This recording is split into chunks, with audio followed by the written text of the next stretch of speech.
Setelah kita melihat sejumlah ayat yang secara eksplisit menyatakan bahwa Yesus adalah Allah, pada saat ini saya akan menambahkan satu ayat terakhir, yakni 1 Yohanes 5 ayat 20. Di sana dikatakan, akan tetapi kita tahu bahwa anak Allah telah datang dan telah mengaruniakan pengertian kepada kita, supaya kita mengenal yang benar dan kita ada di dalam yang benar, di dalam anaknya Yesus Kristus.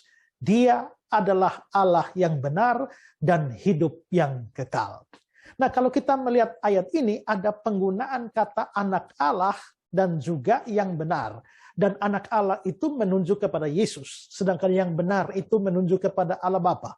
Jadi kalau kita membaca kembali bagian ini, akan tetapi kita tahu bahwa anak Allah itu Yesus. Yesus telah datang dan telah mengaruniakan pengertian kepada kita supaya kita mengenal yang benar di Bapa. Kita mengenal Bapa dan kita ada di dalam yang benar. Kita ada di dalam Bapa dan di dalam anaknya Yesus Kristus. Baru kalimat dia adalah Allah yang benar dan hidup yang kekal. Nah, melihat kalimat semacam ini, kalimat terakhir dia adalah Allah, itu menunjuk kepada siapa? Karena ada dua pribadi yang dibicarakan sebelumnya, yakni yang benar, yaitu Allah Bapa dan anak Allah atau anaknya Yesus Kristus. Dia adalah Allah, ini menunjuk kepada siapa? Orang-orang saksi Yehova mengatakan bahwa itu menunjuk kepada Bapa. Tapi jelas itu tidak mungkin. Kenapa? Karena sebenarnya dalam bahasa aslinya adalah houtos estin, yang secara tepat diartikan ini adalah, this is. Maka kita bisa melihat itu dalam terjemahan RSV. This is the true God. Ini adalah Allah yang benar.